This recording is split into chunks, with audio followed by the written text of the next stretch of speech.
Alder Marchand. How are you?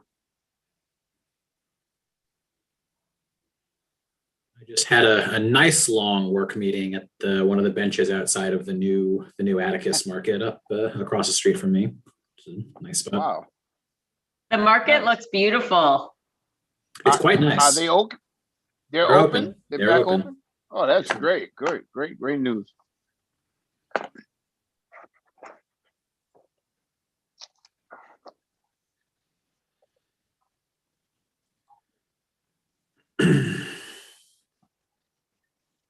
a couple of attendees. Let me find my agenda here, and then once my vice chair joins us, we'll get started because we have quorum.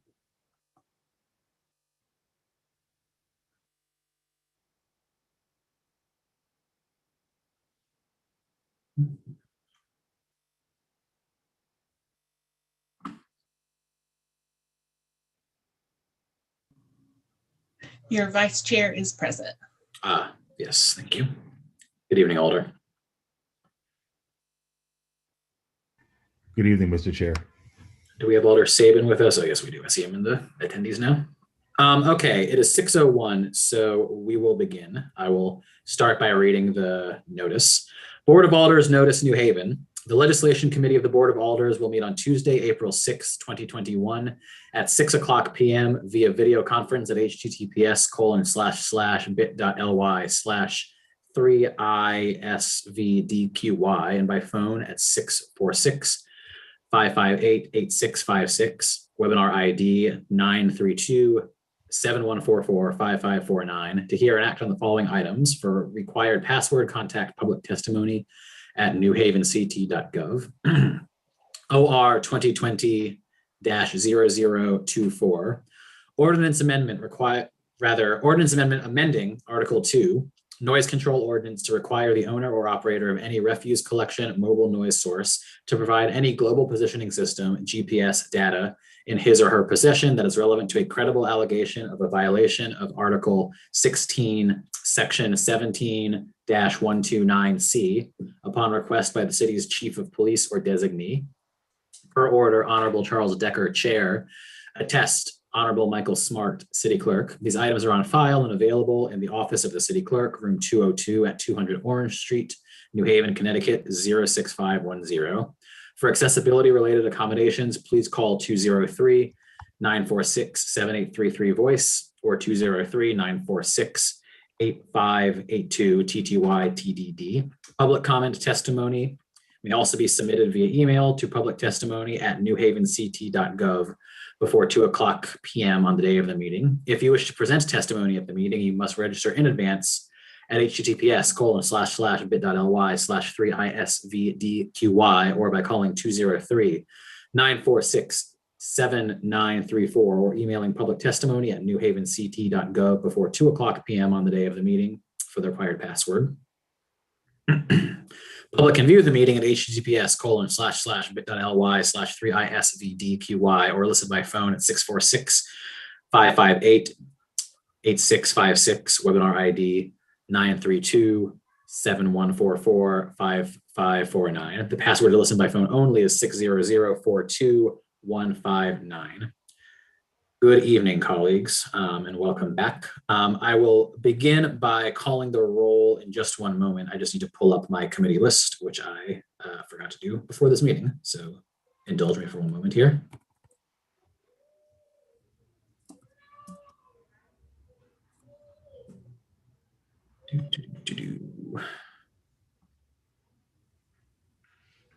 I need to have this up just so that I call the roll in the correct order and nobody feels disrespected. Great. So I am present. Alder Furlow. Here. Thank you, Alder Furlow. Alder Farrar Santana. Good evening. Alder for Ward 13. Thank you. Alder Douglas. Yes, I am here. Good evening, Alder Douglas. Alder Morrison.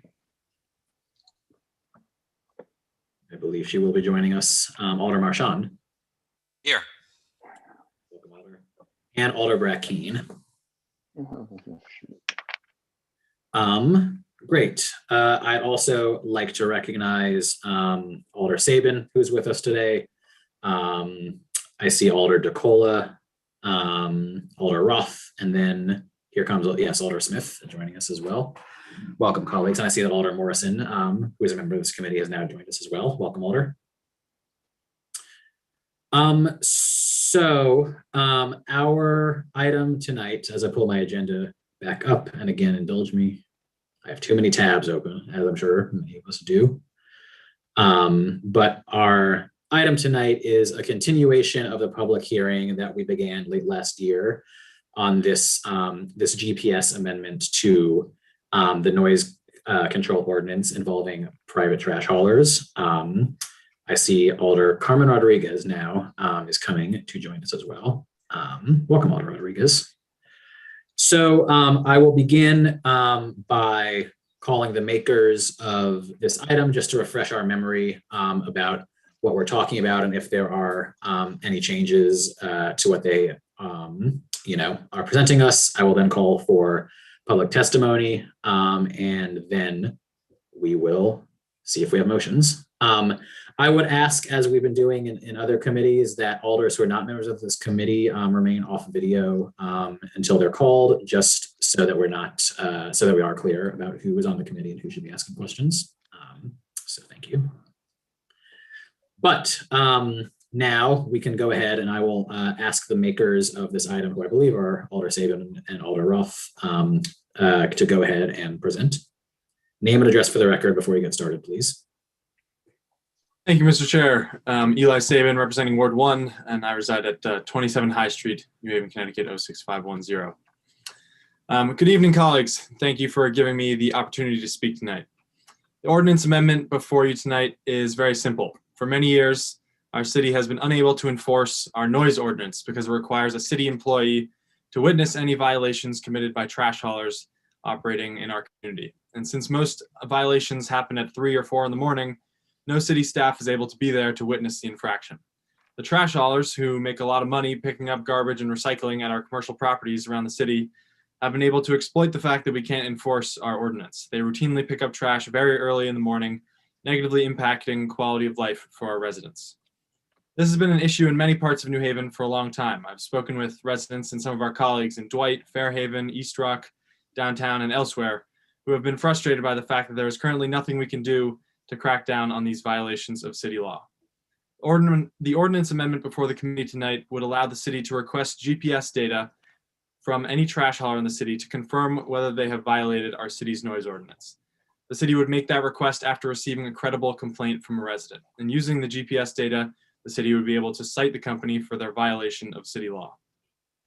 This legislation has been developed after extensive conversations over the last several months with the trash haulers who operate in our city, as well as after many conversations with members of this committee. I want to particularly thank Chair Decker and Majority Leader Furlow for their suggested changes, which have made the legislation better. Those changes have made sure that it is clear that this legislation applies to the whole city and that any citations will be given to the company and not to the driver. We have also consulted with Corp Counsel, who have confirmed that the legislation does not represent any sort of financial liability for the city. All in all, this ordinance amendment will make a small change in city law to make sure we can enforce city law. It will make our city a little bit better of a place to live for our residents and our constituents. I think that's just what our job is as members of the Board of Alders, and I'm proud to support this legislation. I hope that members of this committee will join me, a number of our other colleagues, and many city residents in supporting it. Thank you very much. Thank you, Alder Sabin. Alder Roth, do you have anything to add? Thank you, Mr. Chair. No, I don't. I think my colleague from Ward 1 expressed it very well. I just also wanted to thank the members of the administration from the Solid Waste Authority and Public Works and the Chief Administrator's Office for also joining in the conversations with yourself and Vice Chair Furlow and the trash hauling companies. Thank you. Thank you, Alder. And I want to recognize Alder Kimberly Edwards, who has joined the meeting as well. And I also see Alder Brackeen in our attendees list. So he is a member of this committee and he'll be in here shortly. Do any members of this committee have questions for Alders Saban or Roth, the makers of this item? Raise your hand either on the screen or with your raise hand button. I can see it either way.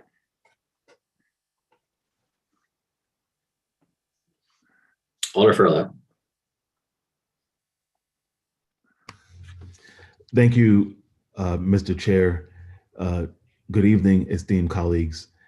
First, I want to thank you for all the work, all the field work that you've done in working with this amendment to this ordinance, the meetings that you've had with the trash haulers. Thank you for letting me be a part of that and listening in, and your work with with our city staff and getting this ordinance developed. I just want to have you reiterate again from Corp Counsel their opinion on should this end up causing some sort of litigation in the future, their confidence that they won't be able to get very far with it, for lack of a better way to say it. I'm sorry, I'm tired tonight. Thank you, Vice Chair Furlow. I think Corp Counsel is on this call, but from my conversations, I think the sense was that this is a well-crafted amendment, and were there somehow a decision that there was some problem with it, the solution would just be to get rid of the requirement. I mean, it would in no way, it's just enforcing existing law, so nothing in it is imposing any cost, and so there wouldn't be a financial risk. Basically, the solution would be, if there were some problem found with it, which I don't anticipate, to say that it wasn't valid and just to drop the amendment is my understanding. But again, I believe Corp Counsel is on the call and may want to chime in just to express that herself. Thank you, Alder Roth. Through you, Mr. Chair, at some point when you feel or when you decide it's the right time, I would like to hear from Corp Counsel in regards to that. I do see this as being an extra layer of enforcement to a law that the haulers blatantly said that they will disregard in our meeting with them. And so through you, Mr. Chair, whenever you feel it's appropriate, perhaps Corp Counsel can give clarity. Thank you. That's all I have. Thank you, Alder Furlow. I will recognize Alder Marchand and ask members of this committee for other questions specifically for the alders, and then we will move to Corp Counsel or other city officials who are in attendance tonight. But for now, I recognize Alder Marchand. Thank you, Mr. Chair, and I thank Alders Roth and Saban for bringing this forward to us. I'm glad to hear that there were more conversations since our last meeting about it. I have two kinds of questions, and it may be that the answers will most likely come from city staff, but I'm going to pose them now anyway in case the makers wish to say something about them. The first is I'm trying to figure out what the new language is, or if there's any tweaks to the amendment that was before us since the last committee meeting. So if you have the ability to tell us where those additional changes are, I would certainly like to make note of them and see them. And so that's one question. The other question is, the key language is about the chief of police going, or his designee going to the haulers and requesting the data based on, quote, a credible allegation of a violation. And so I'm wondering what we think a credible allegation is. Is there a particular pathway that a resident should take in order to submit an allegation so that it's credible? Would C-click fix constitute a credible allegation of a violation?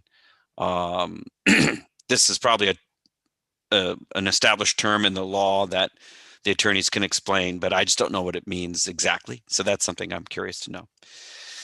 Thank you, Mr. Chair. Thank you, Alder Marchand. Would Alder Saban or Roth like to address that? Or I'm happy to. Thank you, Alder Marchand. We had created a red line version that had the changes, but I guess that didn't make its way to you. And when I pulled up on my phone, the red lining doesn't show up on the phone. But basically, as Alder Saban said, there were sort of two major changes we made based on our conversations. One was sort of to make clear that this applies citywide. I think it was implicit already, but because it was a law, but just to make that explicit. And so some places it was just sort of adding language as simple as throughout the city, and some places it was tying it to the zoning, because in the statute it talks about different zones. So basically it's other than industrial zones, where I think there wouldn't really be housing, that we kind of tagged it to the current language already in there, just to make clear it applies everywhere.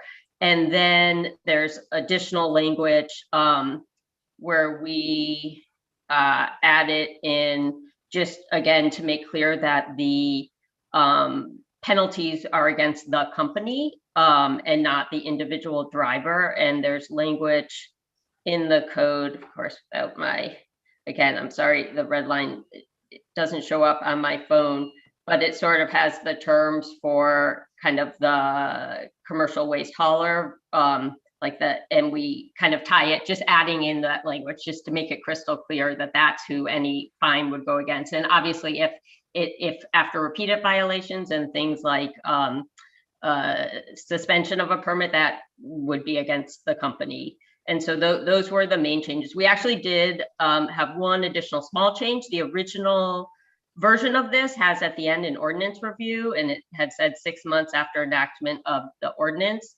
So we thought it would make sense to say 6 months after the enactment of these amendments, the Board of Alders shall review the impact of the ordinance. We thought that would just be a wise check to make sure everything was working fine and working well as intended. And then in terms of credible violation, I guess how we currently get things, it's sometimes on See-Click-Fix, it's sometimes an early morning email sent from a constituent at a certain time with video even showing that they see this trash hauler coming at a certain time. It's a phone call that goes to the city staff. I guess the thought is that people probably would not take the time. I don't know that the means, whether it's See-Click-Fix, phone call, or email, matters as much as sort of if you have a photo, it's often a blurry photo out their window, or some people actually have gone down on the street and taken a photo. So I think that it's kind of the substance rather than the means, in my view, that would make it credible. But again, council can, I'm sure, speak more to that. Alder Saban, you can go ahead. Thank you, Mr. Chair, and thank you, Alder Marchant, for your questions. I just want to follow up on what my colleague said. I believe in section 18-80, section 18-81, inspections, provision number 3 states that in the case of GPS data, the warrant shall be issued to the company owning the refuse collection vehicle, not the individual driver. So that is the provision that includes, I think, the change that you were mentioning. And I believe what my colleague said about the credibility of any complaint is accurate as well, but I would also be happy to hear from city staff about that. Thank you, Mr. Chair. Thank you, Alder Saban. Alder Marchant, do you have follow-ups at this time? No, not at this time, Mr. Chair. I would perhaps the representatives from the council's office might weigh in on these as well. I just would note for the record that if there are additional changes that are part of this intended ordinance amendment, we'll need them in order for us, or at least for the board, to take action. And I'm just looking through the material that we have, and it's the same material that we had the first time as far as I can see.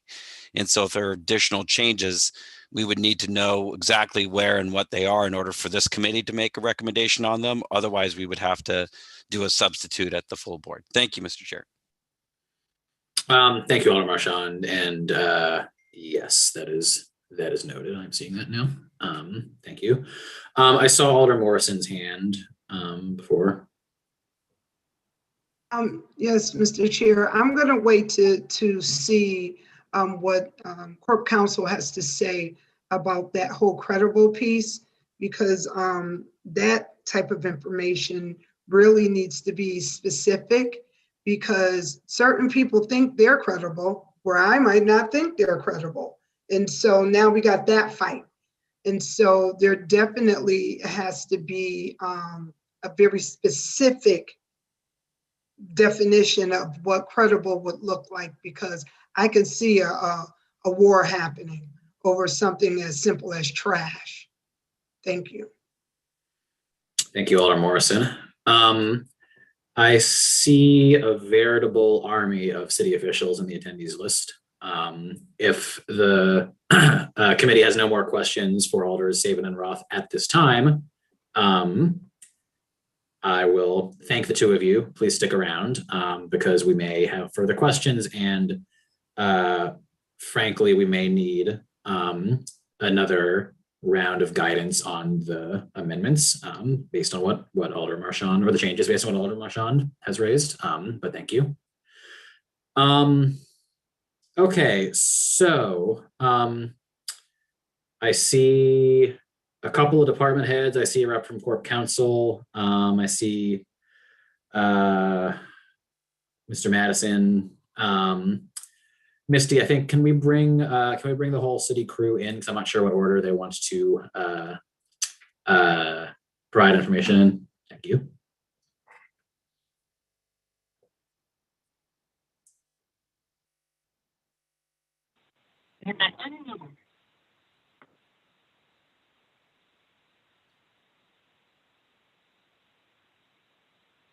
Just give everyone a moment to get settled here.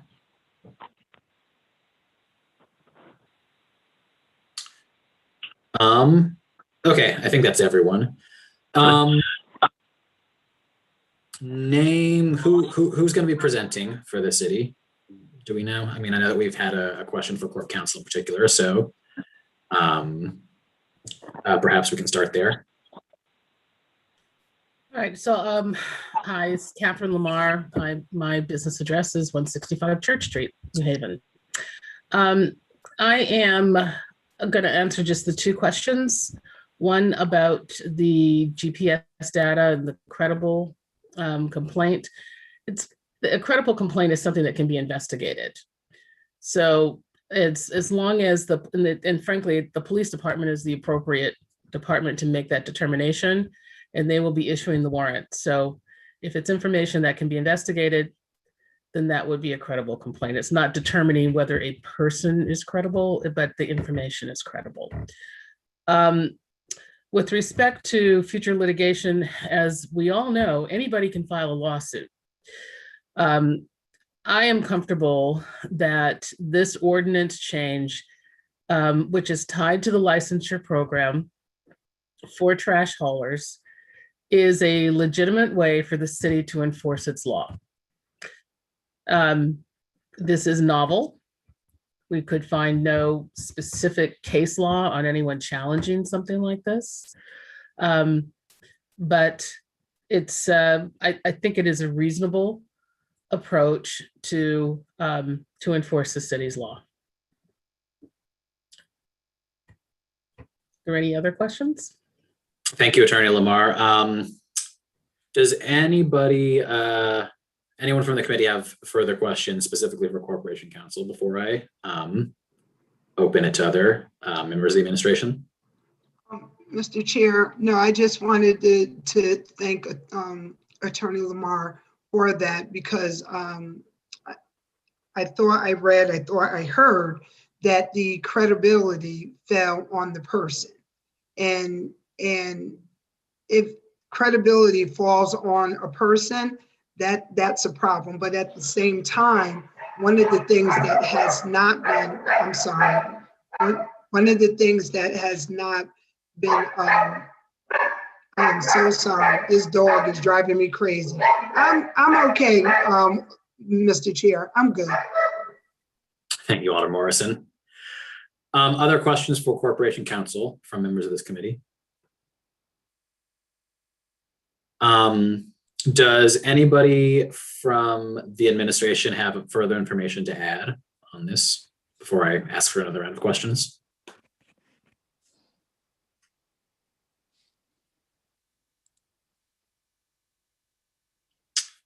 I see Alder Marchand has a hand up. Go ahead, Alder.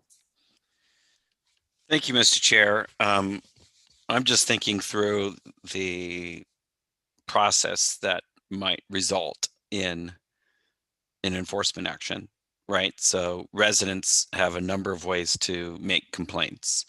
They can post on SeeClickFix, they can email their alderperson, they can call the police department. There's multiple different ways. But it's the police department that would have to investigate. And it's the police department that would have to create the warrant that requires the handing over the GPS data. And so the police department has to decide, okay, we've got enough information. For example, somebody's saying, well, this happens all the time, and I'm just tired of it. Which you see that kind of thing on SeeClickFix, for example. Well, that's not very investigable because someone's saying this happens all the time and I'm tired of it. Doesn't say this happened last Thursday at 4:53 p.m. at this block of such and such street, right? So part of what makes a complaint investigable is that there's enough specific information that you can actually follow up on it, right? I'm just thinking, because I want this to work, like, do the police even monitor SeeClickFix? Like what? I mean, it seems to me like there's some dots that need to be connected in order for, or the public has to be educated on exactly how to file a complaint that's going to be investigated, right? Like just posting on SeeClickFix or emailing Alder Roth may not do it unless the police are contacted. And it's my understanding that the police aren't monitoring SeeClickFix necessarily, because SeeClickFix is not intended for public safety threats, right? People are supposed to call 911 or the non-emergency number, right? Like SeeClickFix is usually for things like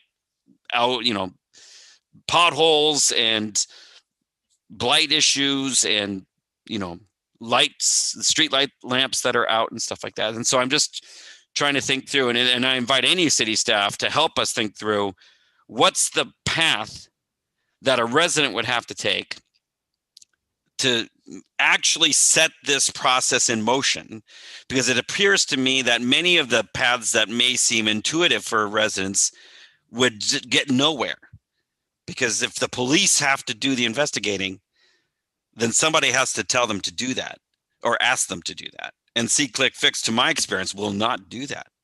So, how do we operationalize this in a way that will actually work is part of what I'm thinking about. Thank you, Mr. Chair.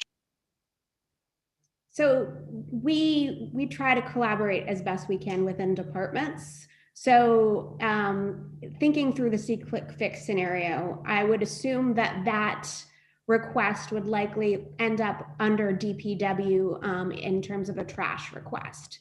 So DPW has active staff on SeeClickFix, and what they would do is flag that for either myself or the police department. Since DPW, in collaboration with the Solid Waste Authority, have the cleanliness plans and the registrations of the haulers, they would, to their knowledge, identify which hauler they think was responsible at that location. And again, to Attorney Lamar's point and what you iterated on, time and place matters. If you're posting on the New Haven Green saying that trash haulers are picking up trash at 3 o'clock in the morning, there's not much we can do about that because time and place matters to investigate. So we would make that referral over to them and ask them to complete the investigation as to the violation of the ordinance. Thank you for that, Deputy CAO Bombero. This is a public hearing, so I'll also need your name and address for the record, please. Apologize, Rebecca Bombero, Deputy Chief Administrative Officer, 122 West Rock Ave, New Haven. Thank you, and thank you for that clarification. And I'd also like to recognize Alder Jose Crespo, who I see has joined us. Welcome, Alder Crespo. Mr. Chair, may I follow up with a quick Please. observation? Thank you. So clearly, in order for the intent of this ordinance amendment to be carried out, it will require the active collaboration of multiple city departments, DPW, certainly the police department. You could imagine maybe TTMP end up getting a notification somehow. I don't know. The CAO office, mayor's office. I mean, there's different places where a complaint could be initiated. But in order for it to be pursued, according to the ordinance, it needs to be forwarded to the police department. And there's multiple points at which some other part of our city government could make some kind of judgment as to whether or not something is investigable or credible or worthy of referral to the police department. And the reason I'm bringing this up is because there's a bunch of functions that the police department is involved in. Some are more crucial or seen as more crucial. For example, police officers in their patrol cars don't give a lot of parking tickets or a lot of speeding tickets, because oftentimes they're focused on dealing with violent crime. I'm bringing this up not as a comment on the hard work and dedication of our police officers. It's just that they have a long list of things to do, and giving a hard time to a private trash hauler, how high on the list will that be? So the other city departments that are receiving these complaints have to actually make the case to the PD. Please follow up on this. I'm asking these questions because there's a bunch of city staff here with authority and responsibility, and I kind of want to know, we could change the ordinance, but will this actually be followed up upon? Thank you, Mr. Chair. Thank you, Alder. So it's important to note that the police department is already the department with enforcement responsibility on this section of the ordinance, and moving it from witnessing the offense to being able to have enforceable data through the GPS is a way that it makes this easier to enforce and a less of a time-consuming burden. We get a lot of complaints, about these violations happen around here, around this time, but in order for us to enforce that, they would have to witness it. So it would take a lot of time, like a needle in a haystack, to staff the police department to witness such an offense. And what this does is it moves the enforcement mechanism to that GPS data. And if they fail to provide that GPS data, it actually becomes a licensing offense. So by not providing the data, it's failure to comply with the other ordinance, so they could have their license revoked, which in and of itself would be an even greater penalty. Thanks for that. Alder Marchand. I'm good for now. Thank you, Mr. Chair. Thank you, Alder. I recognize Alder Farrar Santana has her hand raised. Yes, thank you, Alder Decker. I was thinking about this when Mr. Marchand was questioning, and I do know that the city does have an enforcement officer, and that officer can give tickets, can give fines, and that is the vendor licenser that they have with the city right now. I think that is a great opportunity for them to utilize the same service. They can also afford the ability to take their licenses away, because that's what they do. They're vendor enforcement. So that may be another avenue to look at. Just a question. Thank you. Thank you, Alder.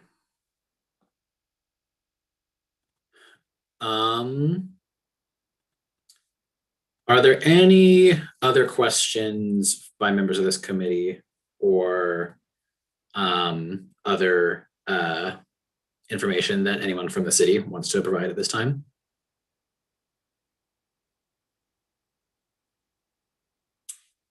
I see none, so I will thank all of you for joining us this evening. I will now call to ask if there are any members of the public who wish to be heard on this item before us tonight.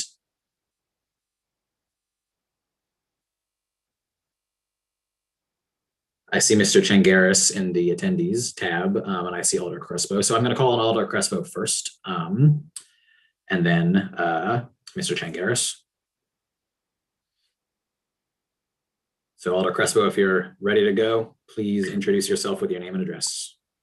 Yes, Alder Jose Crespo. My address is 114 Blatchley Avenue, New Haven, Connecticut. And I would like to testify in favor of the amendment Unfortunately, I'm unable to show my face because it has been disabled by the by the person responsible of the Zoom. So you can certainly hear me. I just wanted to present that. Well, hang on one second, Alder. Misty, can we, is that possible to undo? I would like to see our colleague's face. Ah, here we go. Okay. I appreciate Great. it. So I Go ahead, thank you for Alder. that, Mr. Chair. I would like to just state that for the last 6 years that I've been in Alder, this issue of noises due to either American Waste or other trash pickup organizations, they have no consideration of the residents. There's multiple complaints by folks in Exchange Street, folks in Ferry Street, folks in Grand Avenue, folks over in the Clay area where they're within New Fairhaven and they're constantly being picked up at 2 in the morning, 3 in the morning, 4 in the morning. I actually got a text message this week that they were picking up trash or recycling stuff, picking up the recycling products at 4:50 in the morning. So some of these residents are elderly. So as soon as they're either disturbed, their sleeping is disturbed, they're automatically up, they don't get back to sleep. And what do? They text me. So I know that it has been an ongoing issue.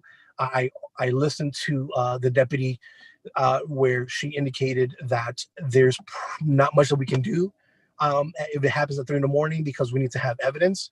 I wanted to suggest, as an alder, should I be taking a video to record, to wake up at 2 in the morning and then at 3 in the morning try to follow this truck around? Because I do know that, of course, as Alder, my colleague, stated that there is, other important and pertinent things that officers are doing. If we have a designated enforcement officer, I get it. We have a huge city, and every location may not be somewhere where they can be at all times. But do we have to put maybe, I don't know, camera or something? Because the common word on the street, if you will, is that these companies don't care. They're going to do what they want to do whenever they want because there's no enforcement.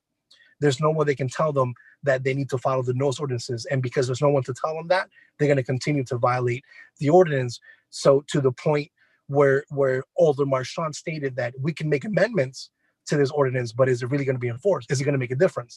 I just wanted to advocate that I'm in favor, but I also wanted to relay that there has been multiple complaints. And I do have also a individual from 174 Exchange Street that has been an advocate for the last 6+ years, asking for this to be changed, where the waste companies are just taking hours of the day within 1 to 5 in the morning to pick up trash or recycling items, and it's a grave concern for our community. Thank you, Mr. Chair. Thank you, Alder Crespo. Do any colleagues have questions for our colleague Alder Crespo? I saw Alder Douglas and I see Alder Furlow. So Alder Douglas, you can go first. Yes, not a question to my colleague, but just to weigh in on this. I mean, we're going back. Alder Douglas, we will have deliberation if somebody moves the item later in this meeting. So perhaps you could save your comments for that time. Okay. All right. Thank you. Sorry. Thank you. Yeah, no, not to shut down discussion. There will be time for it soon enough. Thank you. Alder Furlow. Oh, you're on mute, sir. Just thank you, Mr. Chair. Just as a point of clarification, is Alder Douglas also a signer of this ordinance amendment? I thought I saw his name as a signer, and if he is, then he should give his name and address for the record and give testimony. If he's not a signer, then I will continue with my question for our colleague, Alder Crespo. Thank you for that point of clarification. Because Alder Crespo just gave his testimony, why don't you go ahead and ask your question, and then I will ask Alder Douglas if he is a signer to give his testimony. Does that work? Thank you, Mr. Chair. Thank you, Mr. Chair. I appreciate it. Alder Crespo, thank you for your testimony. I just wanted to say that we certainly don't want you having to go and take videos of any of the haulers. Your word is good with me, and I'm sure as a colleague and elected official is good for the rest of this committee. I'd like to also add that we certainly don't pass ordinances based on the police department's willingness to enforce it. We need to make sure that we're doing our part in passing ordinances to aid and give support to our community. But I think that what you said about cameras is a very good point, and I'd be interested at some point in the future to discuss how that might be viable of getting cameras up as a way of enforcement. Thank you, Mr. Chair. Mr. Chair, if I may respond to the Majority Leader. Yeah. Thank you, Mr. Chair. Mr. Majority Leader, thank you so much for that response and that feedback. And to be honest, I thank you for taking my word. I wanted to also add that I would be remiss if I did not relay that LCI and the police department have actively worked in the past to try to address this issue.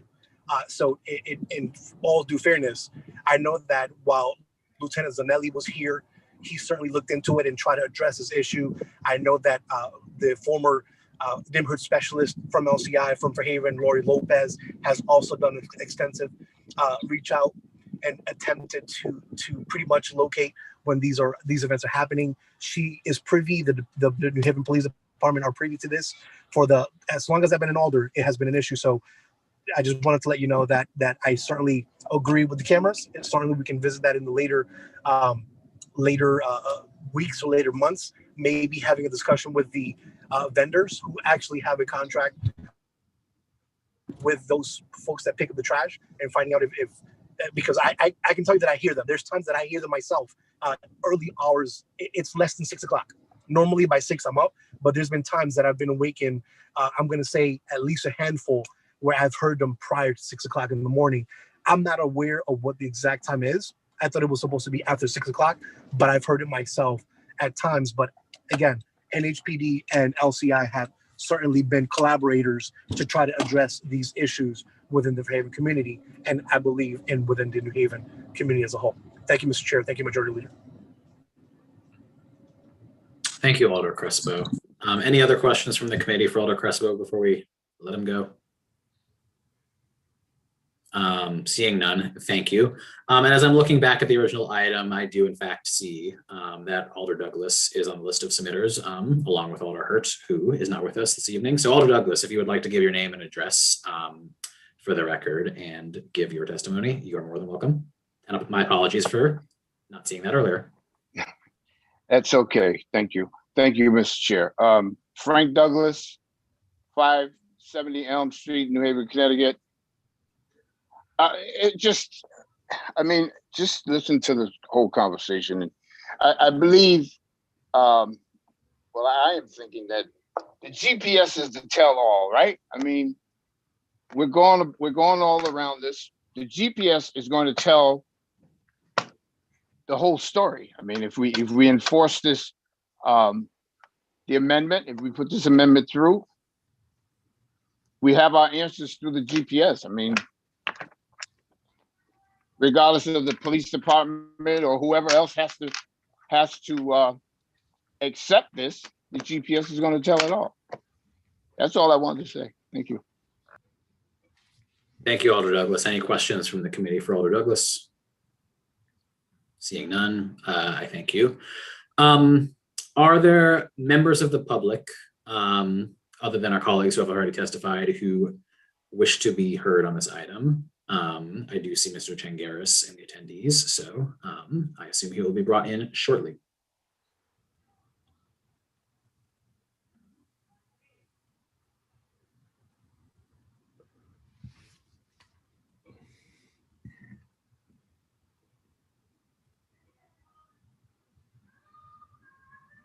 Here he comes.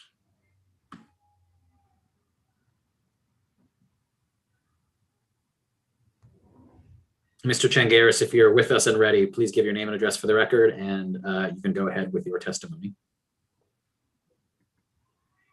Okay. First, I want to say thanks to your committee, Chairman Decker, and to all the folks in the city of New Haven for having worked with us over the last several months on this issue. And it's led us to the bill before you tonight for consideration. And we are truly grateful as a representative for the haulers working in the city collecting the trash and the recyclables for the process. There's been a lot of discussion already. We still need your name and address, sir. Oh, I'm sorry, sir. It's Steve Changaris. I am the Connecticut Chapter Director for the National Waste and Recycling Association, 482 Southbridge Street, Auburn, Massachusetts. I've been working Connecticut issues for the last 25 years. So we want to say thank you to the committee first and to the city administration and everyone. I've been doing this work for a long time. I've been doing it for close to 30 years. Everyone's been incredibly professional and enjoying, and this gives me a very good feeling. I might not be on the winning side of the issue, but the process has been nothing less than spectacular on that level. Thank you very much. We want to first reiterate our safety concerns over this legislation. I know it's been posited as a quality of life issue, citizen complaint issue, and I've never been an elected official, so I can certainly understand. I'm a political scientist, not a lawyer, not an engineer. I understand that the relationship between the elected official and the citizen. So you are the bulwark for citizen input and issues in your city. So while they might have some slumber issues and some noise issues, we didn't pick collecting waste at night for the fun of it. We picked it because it was safe, we were efficient, and we've been able to do it for a long time. Up until this point, we like to think with a modicum of problems. And obviously something's changed. We have a situation now, and it'll be addressed. We also would like to say, so we reiterate safety. Our trucks being displaced from early morning onto the streets between 7, 8, and 9 in the morning are going to cause traffic problems, safety problems, and stuff like that. Kids going to school, people going to work, pedestrians on the sidewalk. So it's going to add something there. I don't know what it's going to add, but it's going to be the other effect of the change. The other one is that we sort of said it in some of the meetings before. You've blanketed the city with a uniform noise ordinance under this scheme.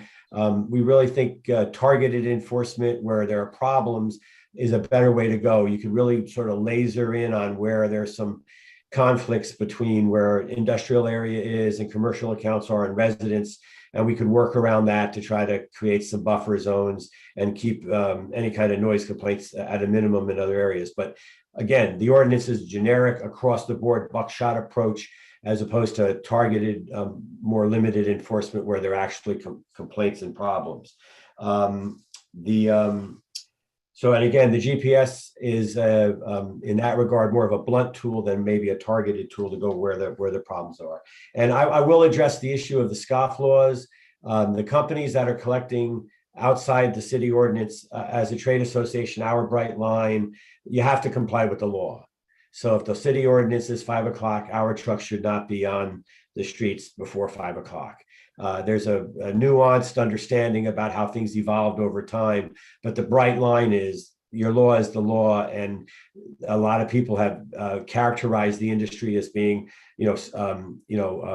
willfully disregarding the law.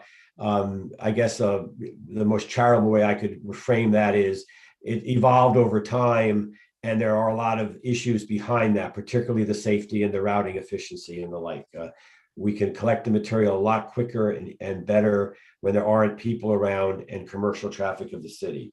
We're also a little bit, what I like to go to bed sleeping at night is that it looks like 1 or 2 of the companies that are the bad apples and the real chronic offenders have brought this on the other companies operating in the city.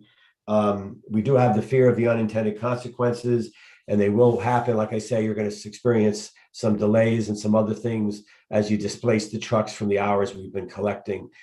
I also think that one of the points we made in the meetings, if the trash trucks get filled up early now because the trucks are out earlier, and I even think there was mention from time to time that the city trucks leave a little early before the noise ordinance actually would allow. So if we're not allowed to get on the street till a certain time, we would hope the city would do that. And we would also further hope that the transfer station hours of operation would change. You have a very limited number of trucks, you have a limited number of hours in a day to collect the material. And if we were efficient with, say, 20 stops in an hour in the early morning hours, and now we're reduced to 10 stops or 7 stops an hour, we're not going to be as efficient collecting the trash, and a longer window open at the transfer station would be very helpful to accommodate that.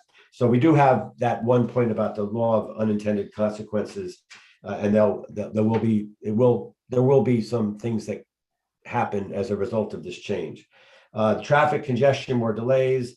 Again, we mentioned the reapportioning the inconvenience. Also, one of the other points that we've said, and we didn't bring it up so much so far, but I have said this in testimony when I've been on these issues before in other jurisdictions.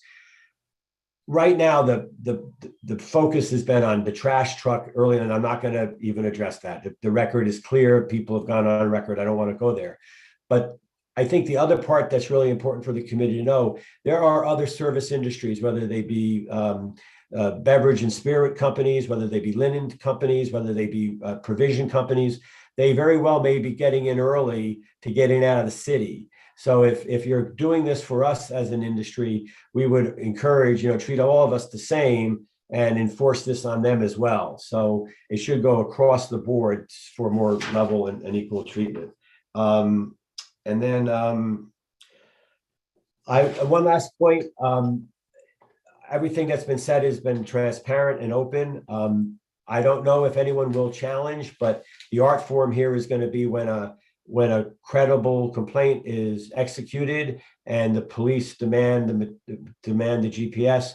I hope the council doesn't infer that a company that would be resistant in giving over the GPS data is trying to foil the attempt of the ordinance or not be a good actor in working with the city. But they do have some due process rights to explore, and that whole issue about the efficacy and the legality of demanding the GPS data. Again, I can understand Corporation Counsel, with all due respect. I'm not a lawyer. I slept at a Holiday Inn last night, Counselor. So I had a little levity here. But it may be brought before a magistrate for some kind of further review, just to make sure that the hauling companies is asserting its rights properly. And if it has to surrender the record, it will. I imagine most of the companies are going to surrender it upon demand. That's my hunch, but I'm just trying to reserve that thought for you. That if you stand up for your rights, you shouldn't be excoriated for doing that. This is still America. We're allowed to try to protect our interests. So we appreciate your time. You've been very generous and grateful. Wish you all the best of luck in this area. Whatever we can do as an association and the members and the licensed carters and the haulers in the city to help, where we like to try to think we move the trash and the recyclables every day. If we didn't do it, the city would have a whole different set of problems. So I collectively, thank you very much for your time and review of the industry thoughts and concerns. Chairman Decker, thank you. Thank you, Ms. Changaris. I will save any comments I have for when we deliberate, but I do just want to echo what you said about the process of getting here. And I do want to thank you and your association for being a productive partner and getting to the place, where we are now, and whatever action we may or may not take tonight. I hope that whatever further action is necessary, that the city and your association can continue to work together on it. So I thank you. Any questions from members of the committee for Mr. Changaris? I see Alder Jeanette Morrison. Thank you, Mr. Chair. I just have a question for Mr. Changaris. What is your average time documented of trash pickup?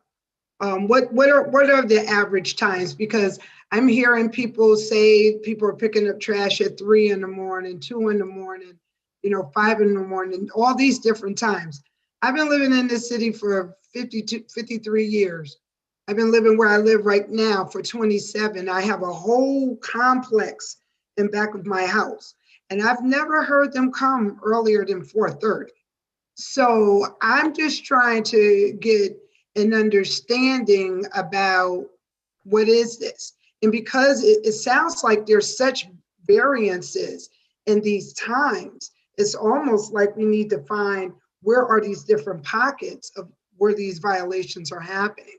But it would be really helpful for me if you can tell me, if you have that information in regards to what are your average time pickups? I mean, older women, for the question, I don't have that information. I think during the meetings we had with the city administration and some of the discussions, we heard things like some of the haulers said, I've never had a complaint.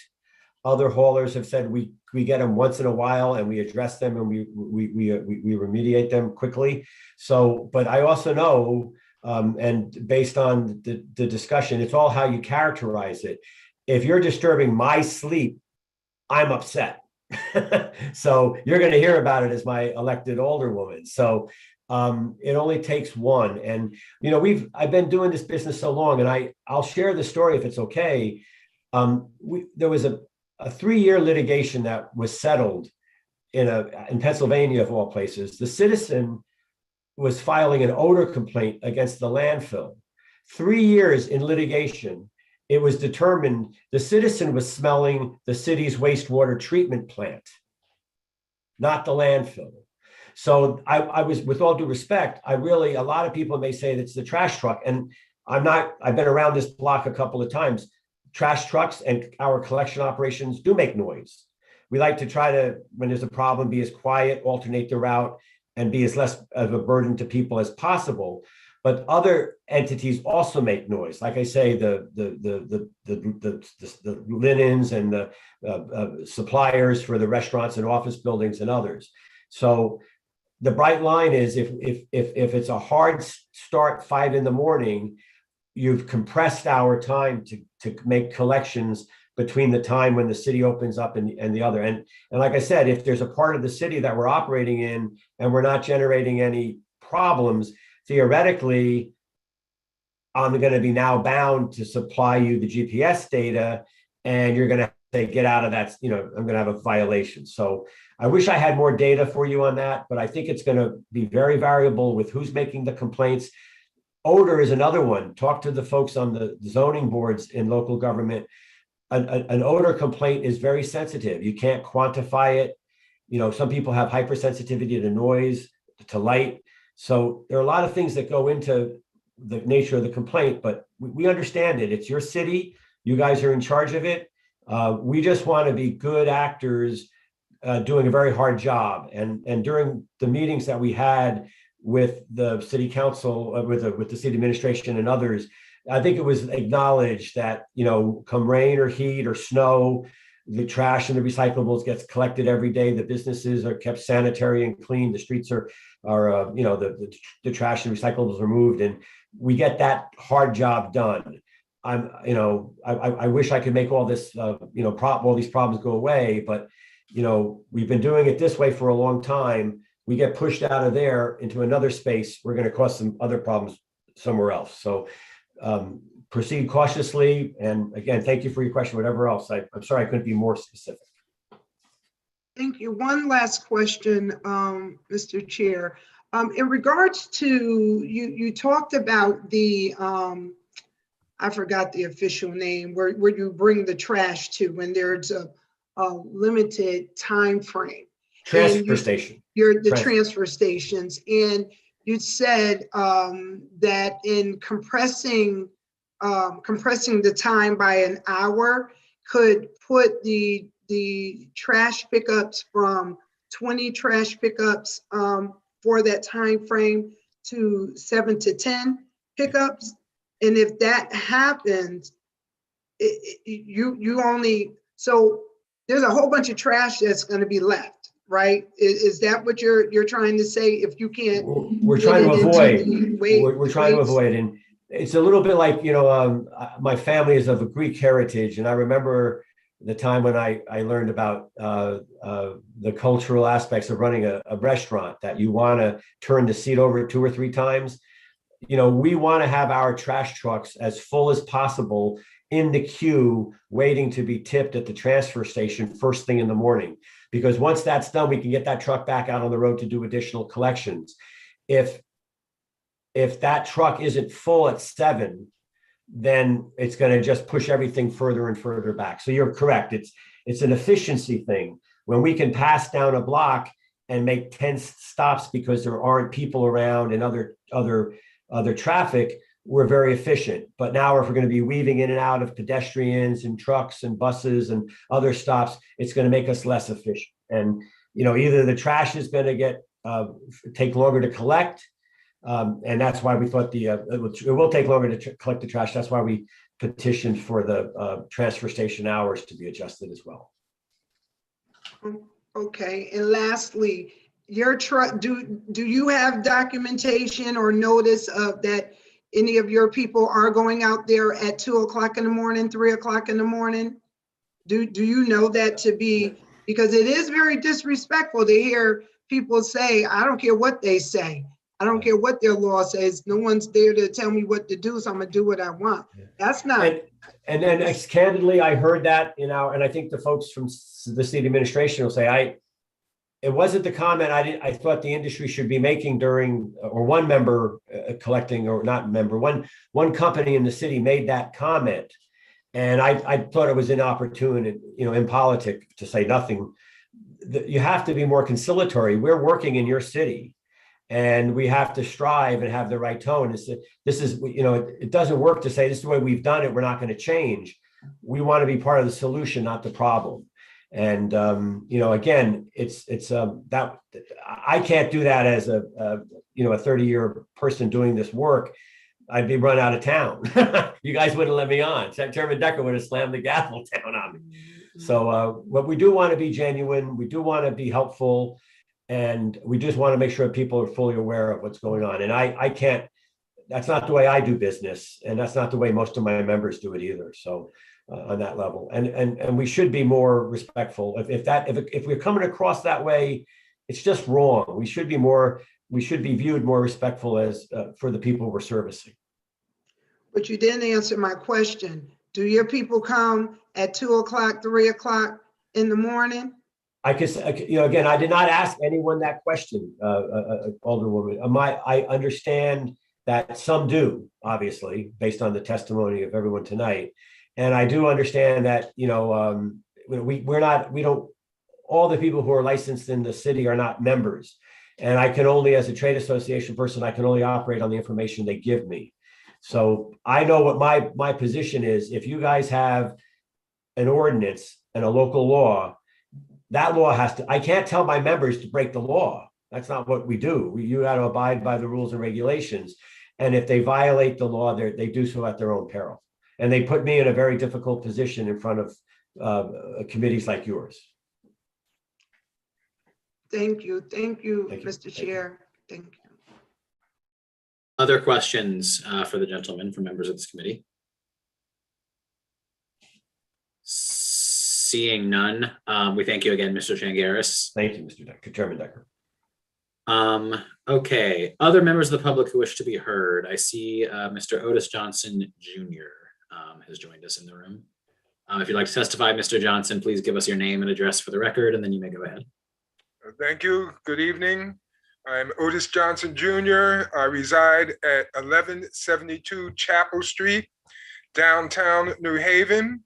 It is on the corner of Chapel and Park Street.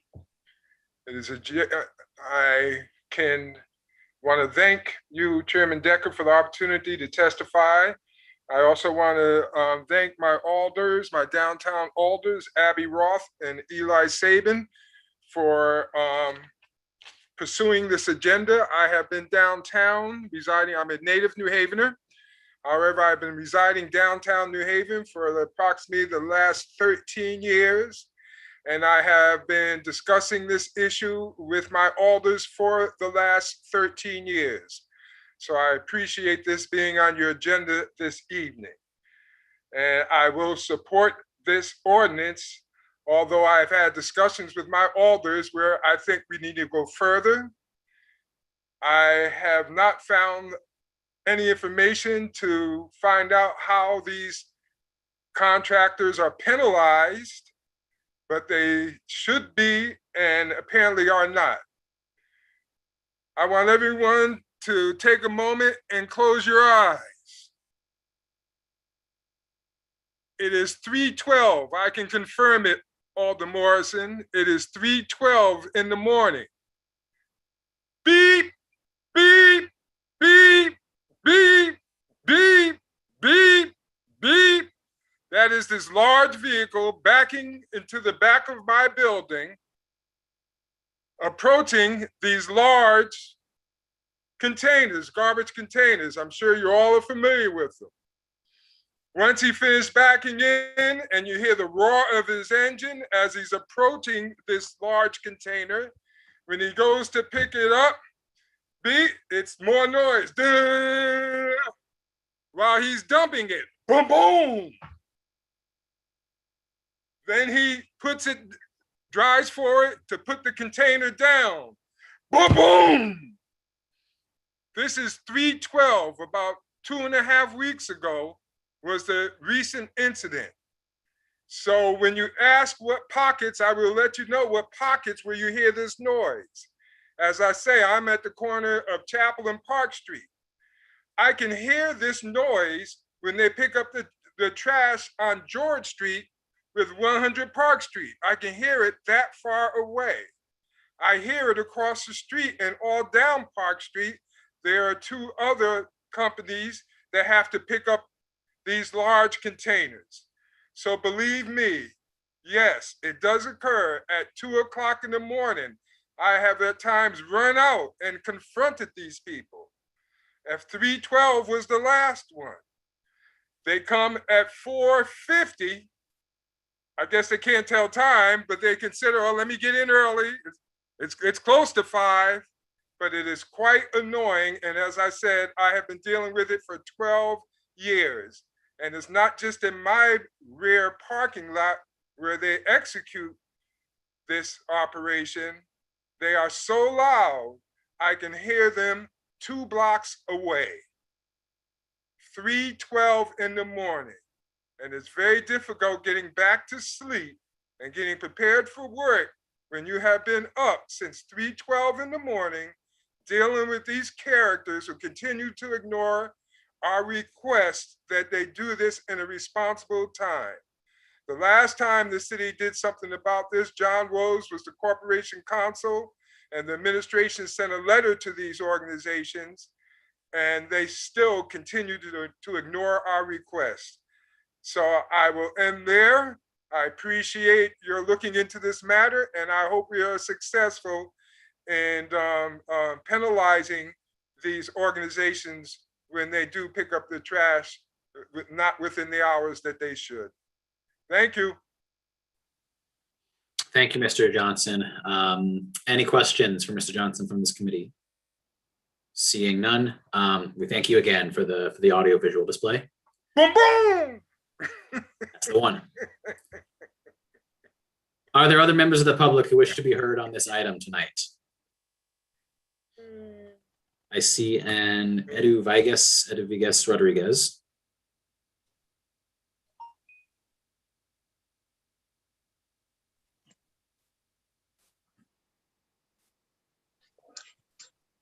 Yeah. Can you please give us your name and address for the record, please, and then you can go ahead. Okay, my name is Ed Vigas Rodriguez. I reside at 174 Exchange Street in city of New Haven, of course. The reason for my call on this matter is because I live in this area for over 50 years in the area of Chapel, Exchange, Walcott. I've been here for a long time. In the last 10 years or so, I never saw these companies. I don't think they assisted these vendors in this area at that time. But lately, the last 5 or 6 years. These vendors by the name of John Recycling and All American Waste, they been picking up this dumpster early in the morning. Early as 1 o'clock in the morning, American Waste, All American Waste. I was keeping track, writing the time when they came, and I've been complaining for the longest about this issue because it's disturbance and people who lives around here, we can sleep because when they come and make such a loud noise with this dumpster,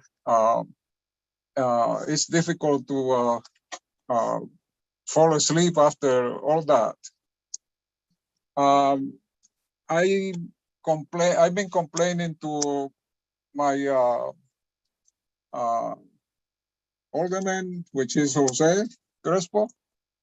I complained to the police. I have complained to the previous administration, which I made a letter. I wrote a letter to the previous administration. I took them to the office myself. I called the few times, and her secretary answered the phone inappropriate, and I let her know that that was inappropriate because the leader of the city, which is the mayor, and when you call the office and they respond hello without identify who we calling, that's inappropriate, and I let her know that.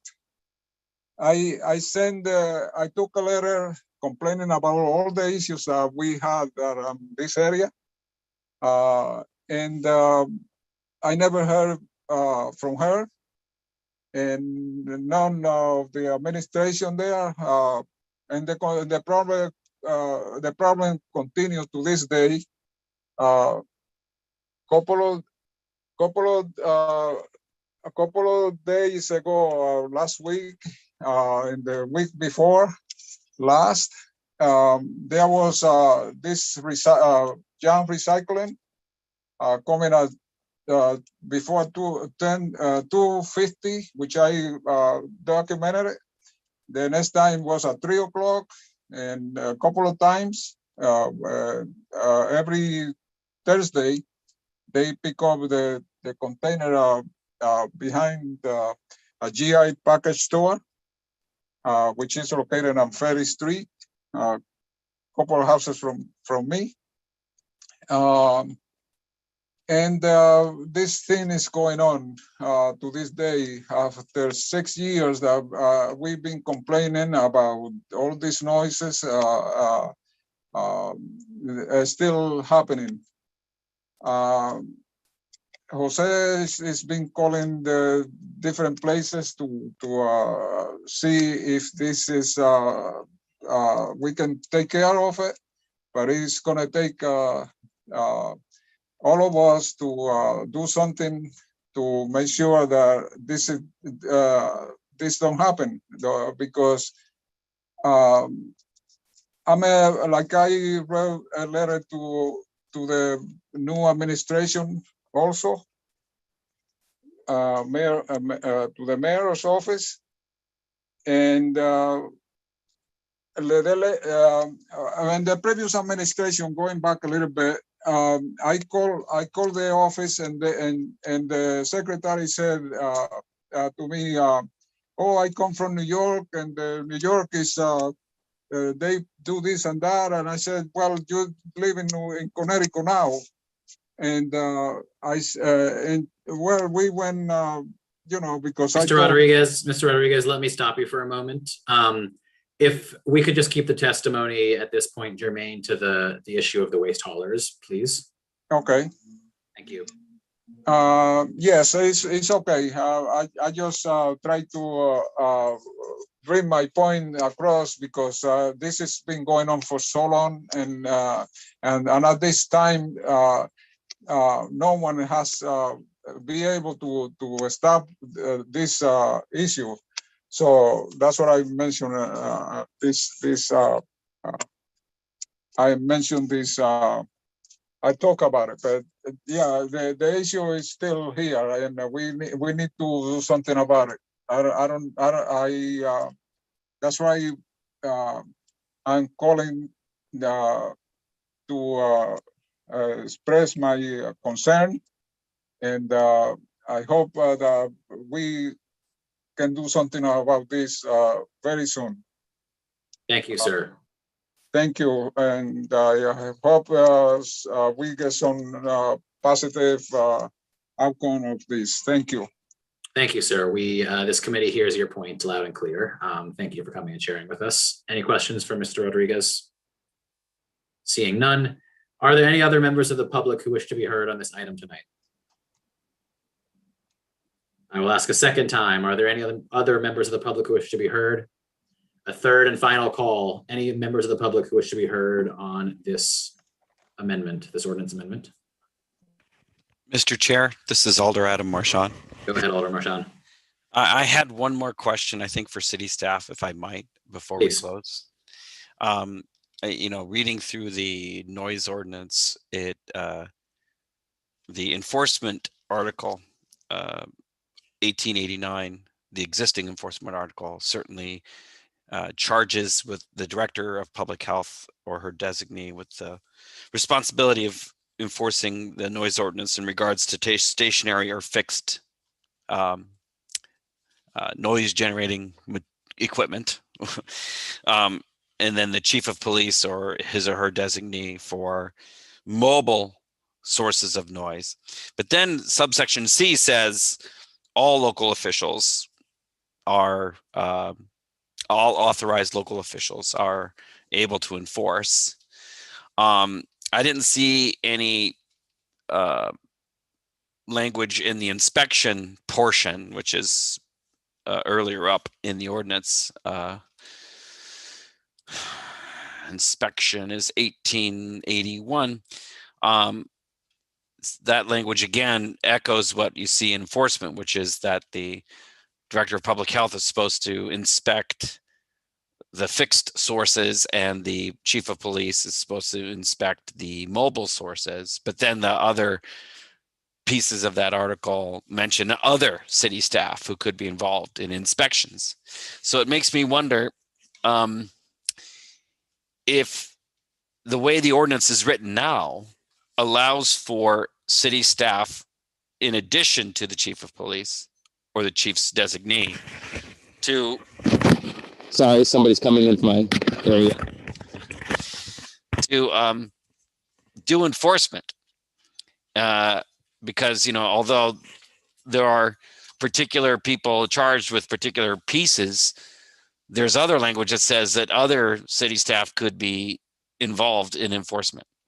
And so I'm wondering what the city staff think of that.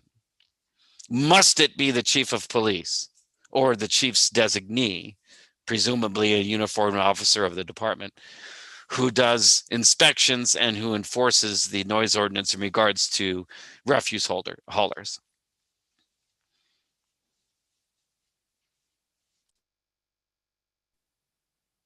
Thank you, Alder Marchand. Is there a member of the administration, I'm getting ahead of myself, who would like to respond to that? And if so, please reintroduce yourself just for the record. Hi, it's Catherine Lamar again. The ordinance, this particular amendment is dealing specifically with the mobile violations. And this is really designed to give the police department the ability to have something tangible where they can issue a warrant. And this particular amendment is dealing specifically with that activity. Really, I mean, I can't say that I've really talked about or had anything to do with looking into enforcement by other city departments, maybe, I don't know, Becky or Sean, you might want to chime in on this, but I do think that part of that investigation can include information that comes from other city departments.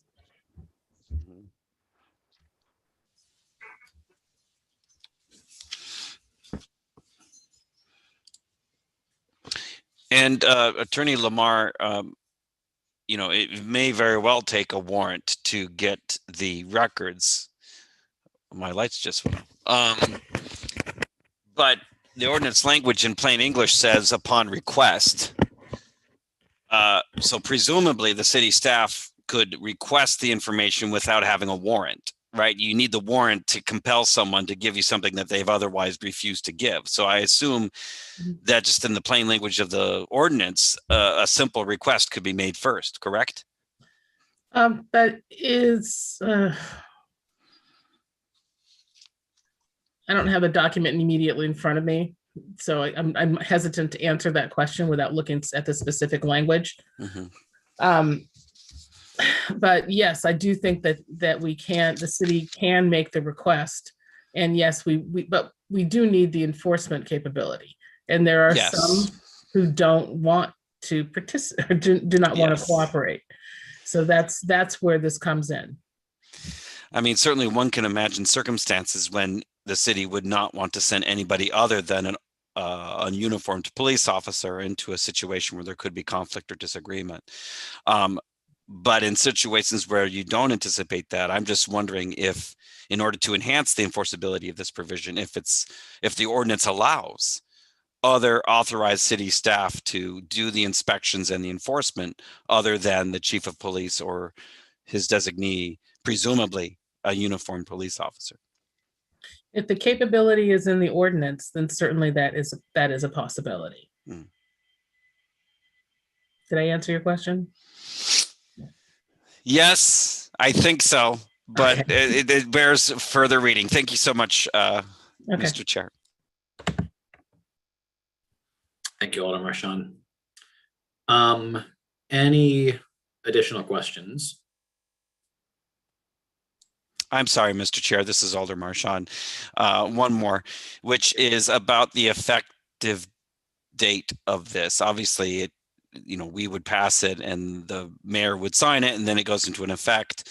But there must be a cycle of a certain period of time when these operators are expected to renew their licenses. Would they be out of compliance immediately unless they ran out and got these GPS devices? What's kind of the effective date of this new requirement on these operators who are doing work in our city?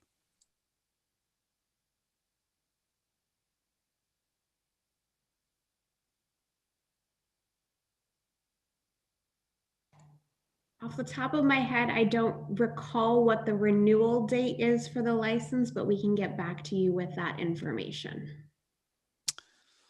Thank you, Ms. Bombero. I do think it is important to think through how this gets rolled out. I mean, certainly there'll be a communications campaign. I'm sure we should make a good faith effort to inform the operators through their association and otherwise, because they're not all members. But we would need to think through that. Thank you, Mr. Chair.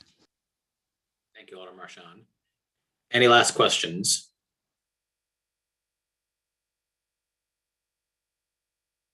Seeing none, a motion of some sort would be appropriate. Mr. Chair, I move that we close the public portion of this meeting. Second. There's been a motion to close the public portion of the hearing, which has been seconded. Any discussion on that motion? Seeing none, I will call the roll just as soon as I bring up my list once again. I know we're starting with Furlow, so we'll start with there. Alder Furlow? Yes. Alder Farrar Santana? Alder Farrar Santana? Yeah, I was trying to unmute the thing. Yes. Alder Douglas? Yes. Alder Morrison? Yes. Alder Marchand? Yes. Alder Brackeen? Yes. And I vote yes as well. The public portion of this meeting is closed. Thank you all.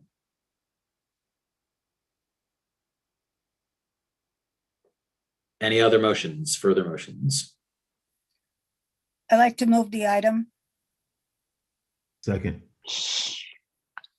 The item has been moved and seconded. Discussion on this item before us tonight. Mr. Chair, I've been, Anna, go ahead. I'm sorry.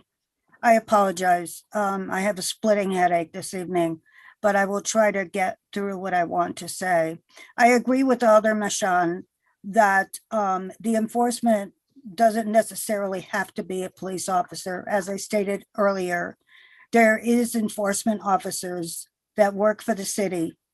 I'm not talking about LCI. They work with Tercio in the building department. They have the capability. They are selected by the state. They have ability to issue warrants. So that would be another ability for us to use rather than have the police engage in and utilizing their time when it could be appropriately affected in other ways that would be more crucial. I think that it is a good possibility that we do utilize that. And if that's available to the makers, that we add that so that they could also be part of it. Thank you. Thank you, Alder. I see in order, I will call Alder Brackeen, then Alder Morrison, then Alder Marchand. Thank you, Mr. Chair. Just for the record, just wanted to offer some comments on this. First of all, I will say, admittedly so, that from my world in Ward 26, we don't necessarily experience what has been, like, this is very new to this whole subject. So I have to just want to just kind of give kudos to colleagues for really, this is literally constituent services. I appreciate the hard work that's been done about this, and you must know, I truly appreciate that.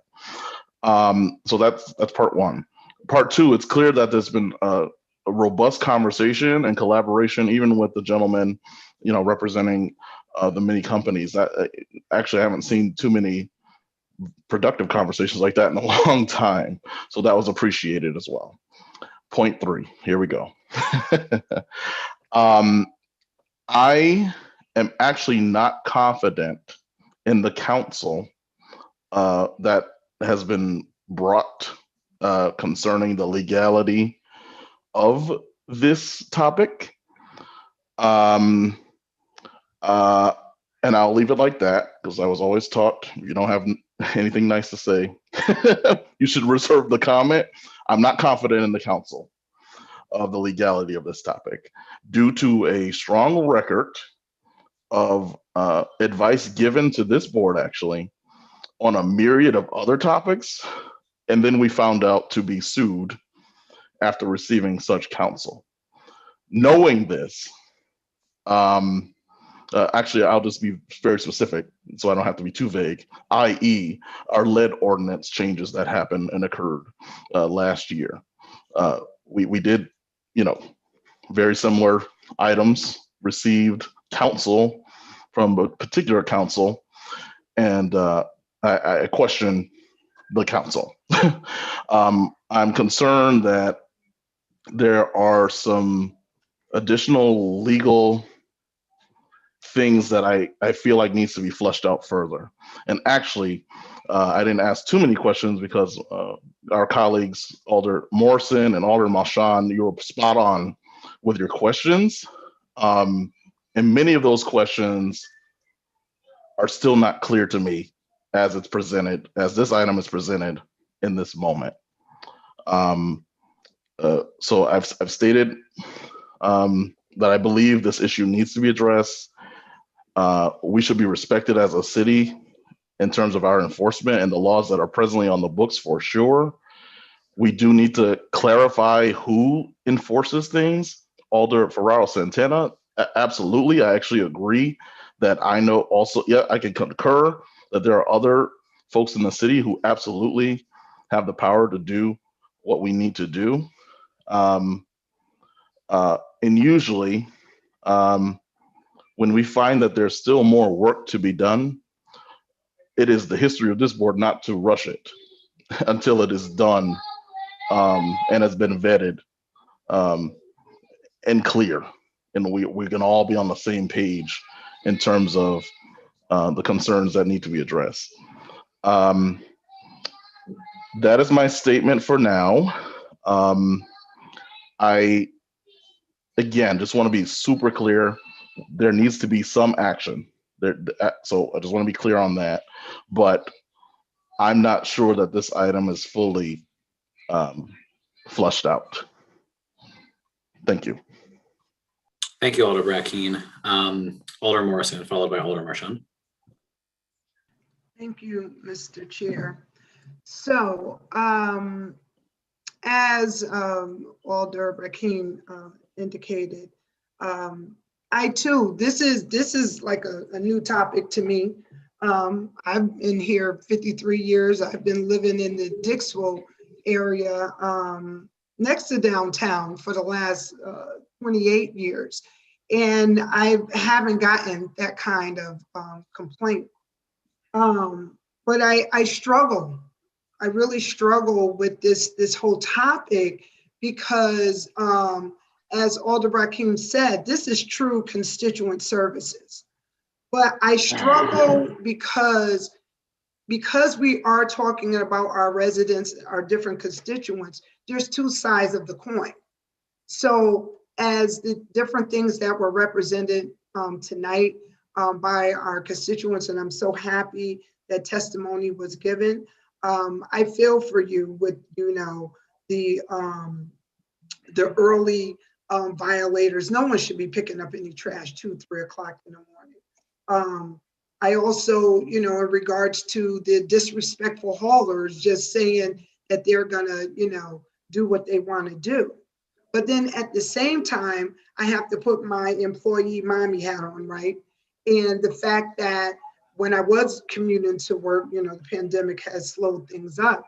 But when in commuting to work, in trying to, I'm already battling the school buses.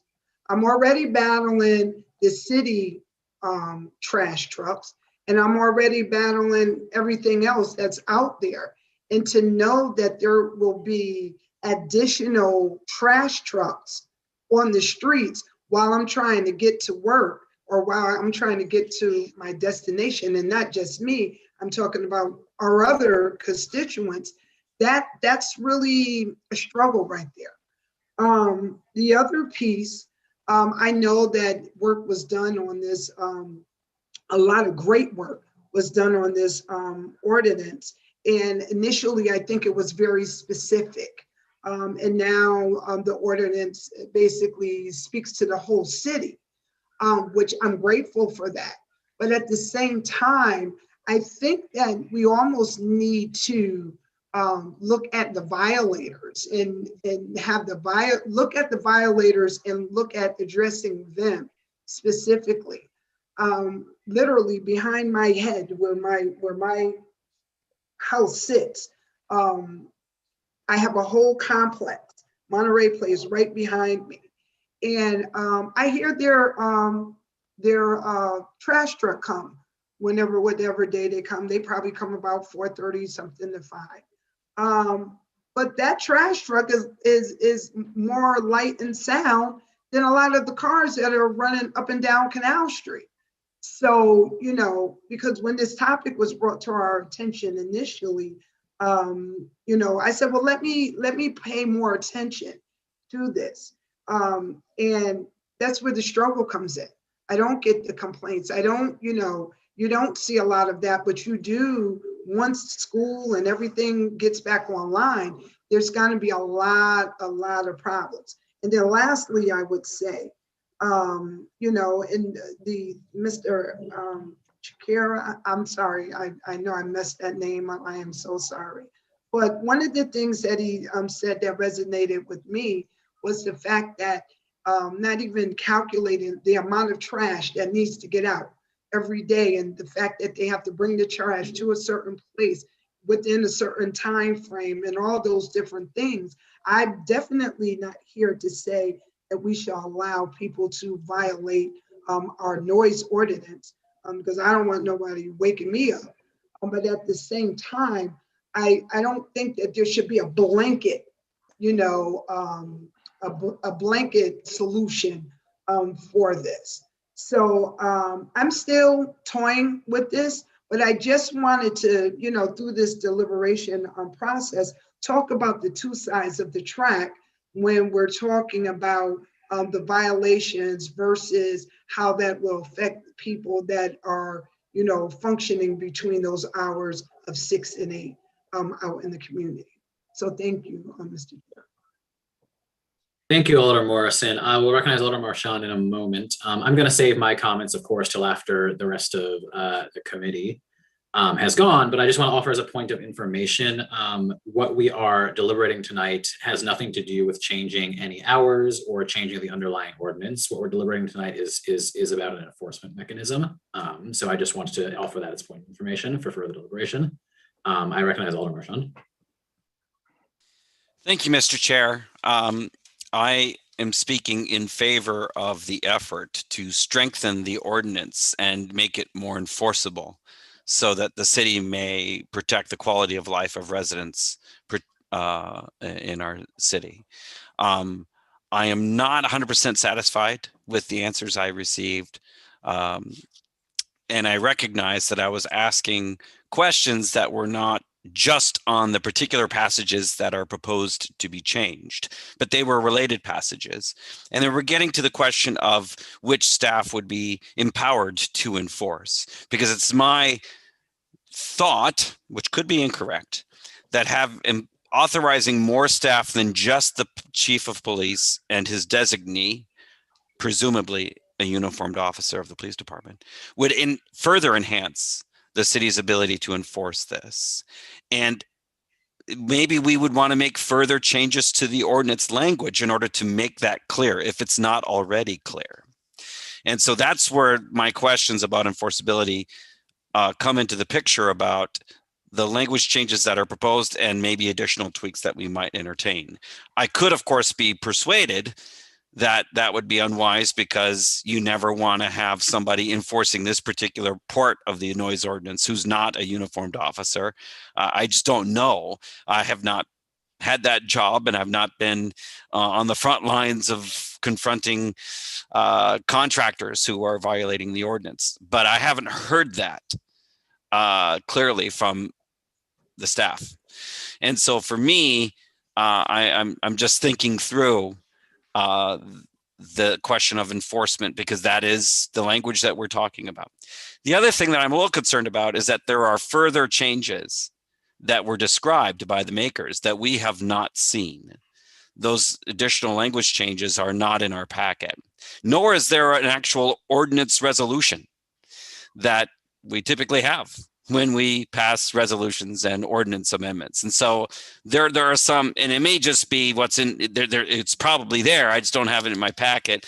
And if that was the only question, if there was only the question of some of those formal things, then I'm sure those issues could be remedied before the second reading, right? We could do amendment by substitution from the floor at the second reading to include those additional changes that are not in our packet. But as a committee, we can only vote on what we actually have in front of us. And the brief descriptions of the changes that were worked on, in my view, since they're not in writing and I have not been able to inspect them, I don't feel like I can move them. Because what are they? They're not in writing. And so we would have to do that at the second reading as a substitute amendment. So for me, I want to support this. I want the enforcement to be enhanced and improved. I do think there's some outstanding questions that perhaps we could have answered by the second reading, along with the kind of housekeeping that needs doing. But I'm wondering if we want to just take a little bit more time with it. Thank you, Mr. Chair. Thank you, Alder Marchand. I briefly saw Alder Douglas's hand, so I'll ask if he wants to be recognized before moving on to Vice Chair Furlow. I will retract my request to speak. Alder Marchand kind of put things in the right perspective for me. So I'm just gonna back off for right now. Thank you, Mr. Chair, and thank you, Alder Marchand. Very good. Thank you. Alder Furlow. Thank you, Mr. Chair. I agree with my colleague from the 26th Ward. I believe that there are some things that we do need to hammer out. I am in strong support of this enforcement. We've heard from 4 of our colleagues. We've had testimonies from residents, and I have no reason not to believe what they're saying. Just because I don't experience it in my neighborhood does not mean that it's not going on in other parts of the city. And so, but there are some things that I think we need to hammer out. I would not be in favor of hammering this out on the floor as I always say with ordinances amendments, that just never goes right when we try to pass an ordinance quickly out of committee. And so I would be more willing to be in favor of holding on to this for a little bit, however that motion might be. I'm not making a motion, I'm just discussing it. And so that's where I would stand, but I would close by saying that whatever we might be able to do to make this favorable for the committee and have the full board support, then I'm willing to put that work in. Thank you, Mr. Chair.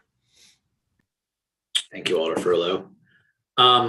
For my own comments, I will just say briefly, I echo my colleagues' support for strengthening the enforcement mechanism here. I will again reiterate that what we are deliberating is not, the underlying ordinance about hours or about noise levels.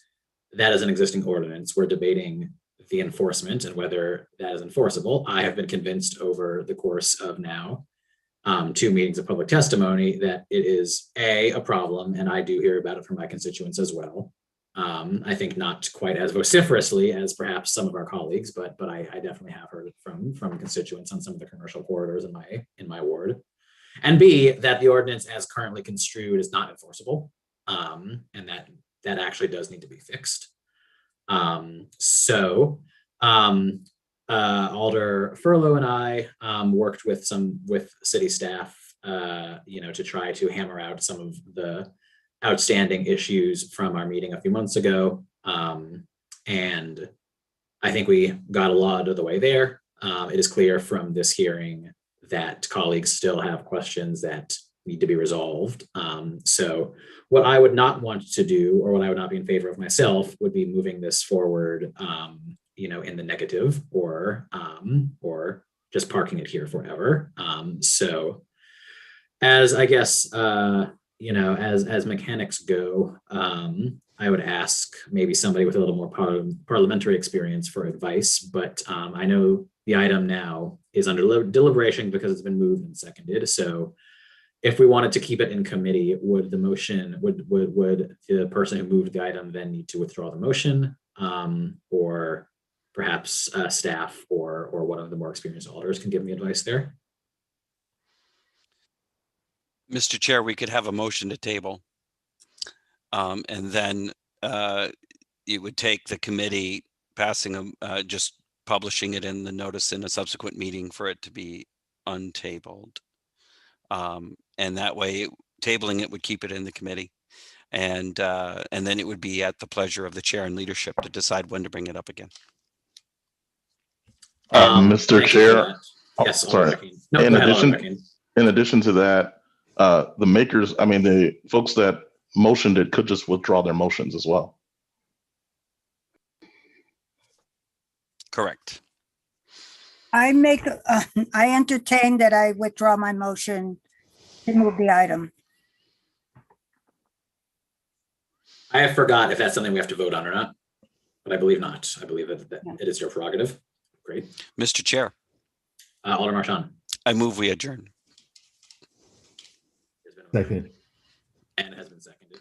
Any discussion on the motion to adjourn? Seeing none, I'll call the roll. Alder Furlow. Yes. Thank you, Alder Furlow.